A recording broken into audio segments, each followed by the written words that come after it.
Hai, balik lagi ke channel gua. Dan hari ini gua akan menjelaskan step-step prosesnya dari Bandara Soekarno-Hatta ke Wisma Atlet Pademangan. Video ini akan jadi panjang dan lebih lengkap gue secara penjelasannya, karena di video sebelumnya itu emang suasananya lebih ke vlog.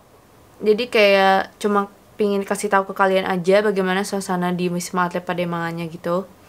Jadi kalau di sini gue akan lebih menjelaskan step-stepnya aja. Dan sorry banget kalau misalkan gue jelasinnya agak buyar, terus tatapan gue kosong, kelelahan, letih, lesu segala macam. Karena emang gue juga baru bangun tidur tadi siang. Plus tadi pagi adalah vaksin kedua gue, vaksin Pfizer.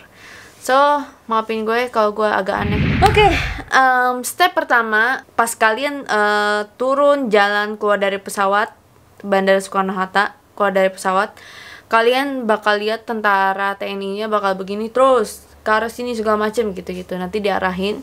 Dan yang kalian lihat itu adalah ada bangku banyak sejajar gitu ke belakang. Itu nanti kalian disuruh duduk, dikasih kertas warna putih, ada isinya nama, usia, sama alamat. Nah, itu adalah surat keterangan kesehatan. Jadi menurut gue di sini harus selalu siapin pulpen sama kertas buat jaga-jaga, karena nanti itu juga bakal isi data-data lainnya di Wisma Atlet. Dan abis itu kalian isi, nanti kertas itu kalian pegang. Nanti juga tentara yang ngasih tahu kertasnya dikip aja gitu. Karena itu nanti kertasnya bakal lu pegang untuk proses selanjutnya. Proses selanjutnya itu adalah kayak pengecekan gitu. Jadi hasil PCR lu, paspor lu. Terus karena gua dari Taiwan, dia minta ARC gue alias kitas gue. Itu nanti dia cuma buat lihat doang. Dan jangan lupa serahin surat keterangan kesehatan lu itu, karena dia bakal cek itu semuanya. Kalian bakal cap Wisma, tulisan Wisma di bawahnya sebelah kiri. Nah, kalau kalian karena gue nggak singgung soal hotel, gue tinggal di hotel atau enggak, jadi gue langsung dicap di Wisma. Gue nggak tahu juga ya, tapi gue langsung cap aja gitu Wisma. Habis itu dikembaliin lagi semuanya, diproses lagi, tek-tek sama TNI-nya disuruh ke arah sini-sini.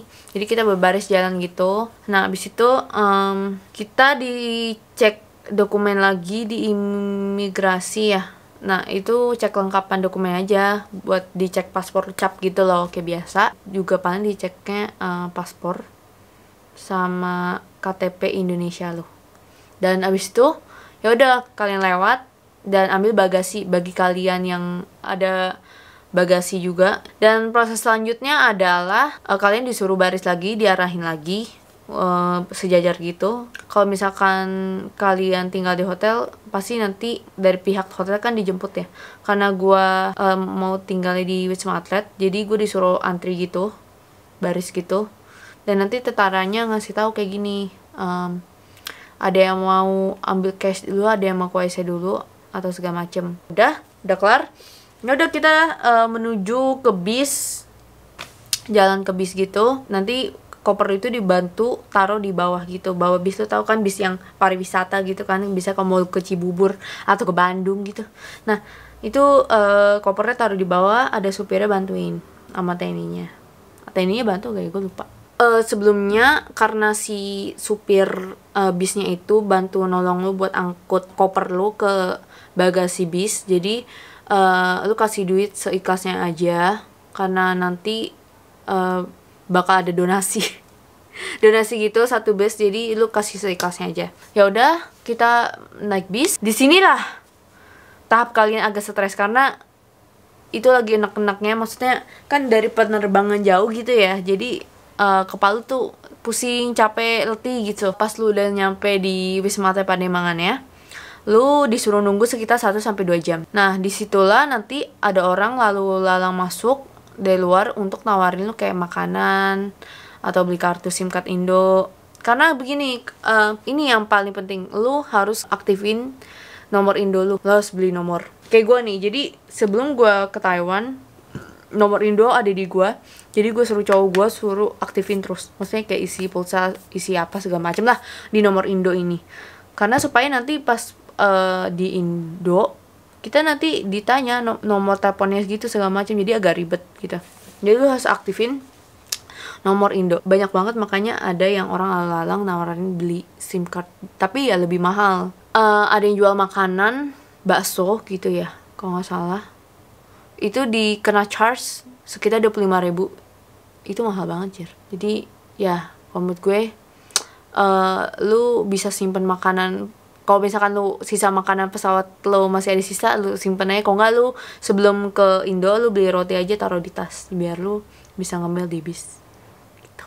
Di situ banyak juga orang yang nawarin kayak perlengkapan alat mandi, sabun sama shampoo, terus apalagi ya botol minum segala macam. Karena di Wisma Atlet nggak dapat makan, soalnya ya emang bener nggak dapat makan, tapi lu dapat kayak snack gitu, biskuit sama minuman teh botol gitu gitulah di situ pas nyampe di Wisma Atletnya. Pantat gua sampai panas tuh, duduk seharian. Nggak seharian, maksudnya 1-2 jam gitu nunggu, soalnya emang banyak banget bis yang datang gitu, jadi kita bisnya ngantri gitu buat masuk ke Wisma Atletnya. Jadi satu bis disuruh keluar, satu bis disuruh keluar gitu, jadi banyak banget bisnya.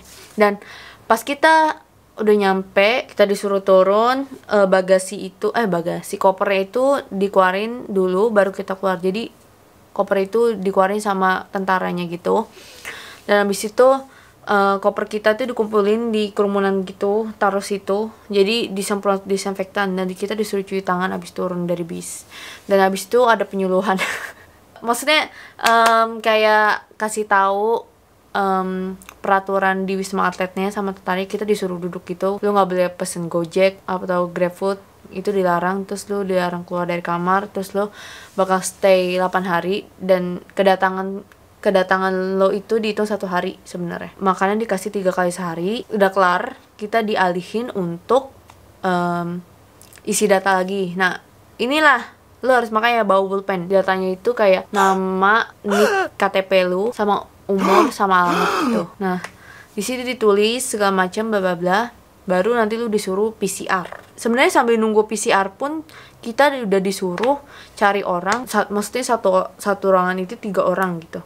Jadi kita mesti cari-cari dulu. Nah ini nih, karena gue datang sendiri, nggak tahu kenal siapa-siapa, karena gue juga satu-satunya student di situ. Pas banget ada orang yang nunggu PCR itu, dia adalah imigran pekerja dari Jepang, 2 orang cewek. Nah abis itu ya udah gue dipasangkan sama dia, karena dia udah orang, gue 1 orang, jadi pas 3 orang. Kita selesai PCR, kita disatukan lagi di meja hadap ke 1 orang, kita dicek gitu, isi data lagi, kayak nama, usia, segala macem. Jadi di kertas itu ada 3 data gua, data 2 roommate gua. Kita dikasih kunci kamar, paspor kita ditahan. Nah paspor kita ditahan ya udah, itu buat kita biar nggak keluar kali ya. Nah terus pas lo disatuin sama temen roommate lo, nanti dari petugas itunya ngasih kertas kuning sekecil ini tuh buat voucher buat kalian buat PCR, buat check out. Selama 8 hari itu makanannya itu di hari pertama sama hari kedua mostly sama. Jadi misalkan maksudnya pagi, siang sama malamnya sama. Dan hari 3 seterusnya sebenarnya agak beda-beda, cuma intinya sama lah. Makannya kayak gitu-gitu modelnya. Karena pasti banyak yang bosen tuh. Jadi disediakanlah kantin di lantai 3. Jadi lu bisa pesan nasi goreng atau bakso segala macam. Jadi pas gua ke lantai 3 itu kebetulan gua nggak record. Nah, di lantai 3 itu somai itu seharga 30.000. Dan di situ juga gimana ya? Banyak bazar, gimana sih? Stand bazar. Jadi kantinnya kayak stand bazar gitu. Di situ ada money exchange. Kalau misalkan lu pengen tuker duit lu dari misalkan Taiwan ke Indonesia itu bisa, atau ke Jepang itu ke Indo bisa, apapun itu. Dan itu katanya sih murah sih katanya kursnya. Jadi kata temen gue sih gitu. Karena gue tidak tertarik untuk membeli apa-apa, dan gue nggak tertarik untuk keluar segala macam, jadi akhirnya gue mengandalkan makanan dari Wisma aja. Dan dari Wismanya juga full 8 hari itu dikasih pisang sama minum selama makan siang, pagi, dan malamnya. Kalau kalian lihat di vlog gue itu kan makanan itu kan ada tulisannya kayak baik dikonsumsi jam 8, baik dikonsumsi jam 2, baik dikonsumsi jam 8 malam. Itu ada artinya guys. Jadi kalau misalkan kalian makan lewat dari jam segitu, makannya itu udah kurang enak gitu. Jadi pas hari pertama itu gue emang capek banget kan, jadi bangunnya siang gitu. Gue bangunnya jam 9. Jadi kan di tulisannya itu baik dikonsumsi sebelum jam 8 pagi kan. Nah gue makan jam 9. Jadi kalau makan mending kalian tepat waktu gitu. Karena gue juga menghindari berbagai aktivitas yang terlalu berat, karena gimana ya, baju gue juga nggak terlalu banyak baju tidurnya, jadi dan sebetulnya juga nggak ada mesin cuci atau laundry, itu nggak ada. Jadi makanya gue tiduran aja itu full 8 hari, main HP tidur, main HP tidur, jadi olahraga nih. Kita percepat aja. 8 hari gue kayak model gitu persis di video gue sebelumnya. Jadi di hari ketujuh sekitar jam 6 tiba-tiba dia ngetok pintunya, tok tok tok. Itu ada nakes, jadi dia mau PCR lu. Jadi PCR-nya hidung kiri kanan sama mulut. Dan di situ kalian bisa lihat di video sebelumnya itu gua nanya soal hasil PCR kapan keluar, terus gua nanya hasil result kertasnya itu yang menyatakan negatif atau positif kapan keluar, terus gua nanya kita bisa langsung pulang atau enggak. Sebenarnya nakesnya juga nggak tahu karena diutus buat PCR doang, jadi yang dia tahu hanyalah hasil PCR-nya keluar malam itu juga di hari Jumat. So, gue dapet info dari temen roommate gue yang temennya itu juga pernah tinggal di Wisma Atlet Pademangan, jadi selanjutnya udah disuruh keluar tiba-tiba gitu. Jadi gue di sana sudah start packing pelan-pelan, dikit-dikit, jadi biar nanti kalau disuruh keluar mendadak cepet-cepet gitu. Walaupun gue juga kelabakan juga intinya. Sampai pada jam 11 malam di hari Jumat tanggal 10 September itu ada pengumuman kita disuruh keluar semua. Jadi bagi yang positif itu diarahin ke Wisma Atlet Kemayoran. Nah, kalau yang misalkan negatif ya disuruh keluar gitu. Dan jam 11 malam diketok-ketok sama ada nakes datang sama petugas wismanya. Jadi petugas nakes itu kasih kertas hasil result kita. Jadi itu berguna bagi yang misalkan imigran yang tinggal di kota lain atau lanjut ke penerbangan lain atau keluar kota, itu bisa pakai itu karena kita kan belum vaksin ya pasti, of course. Dari petugas Wisma Atlet itu juga ngasih kalian paspor, jadi nanti kalian bakal ditanya kayak soal dunia perhandukan. Jadi kan handuknya ada 3, jadi kalian harus kembaliin gitu, jadi baru dikasih balik paspornya pas kalian mau check out. Jadi jangan ada yang ambil barang-barang di Wisma Atlet, oke? Itu punya fasilitas negara. Kita dikasih waktu 1 jam katanya untuk keluar. Jam 12 mesti keluar check out di hari itu juga. Ya udah, kalau kalian lihat itu gua nggak vlog di akhir-akhir karena gue kelabakan banget telepon sana sini buat dijemput. Udah selesai packing, temen gue juga. Jadi kita check out. Nah, di situ kalau misalkan kalian masih belum dijemput, kalian ditahan di situ. Nanti kalau misalkan kalian dijemput, kalian itu bakal dialihin untuk check out lagi. Maksudnya check out itu jadi kalian disuruh ke lobby, antri lagi. Jadi kayak kasih nomor telepon kalian, nama kalian, sama kayak plat mobil yang dijemput. Udah, habis itu keluar. Selesai. Saran gue sih kalau misalkan ini yang penting ya, karena gue menemukan banyak banget orang yang taat prokes. Jadi banyak banget tuh umumin lewat speaker kerumunan. Jadi kayak kerumunan itu lebih kayak nunggu makanan, terus ada yang keluar main denger musik atau segala macam di luar. Maksud gue gini, kalau misalkan lu karantina, tolong taati peraturan. Kalau nggak boleh keluar, jangan keluar gitu loh. Karena ini buat ketenangan dan kedamaian, keamanan bersama gitu loh. Jadi jangan keluar. Kalau disuruh stay, ya stay. Jangan keluar-keluar. Terus ada yang nggak pakai masker, coy. Jadi tentaranya juga ada yang kayak tegur, tapi ya begitu lagi. Ada yang nggak pakai masker, ambil makanan. Jadi maksud gue, please taat prokes, oke?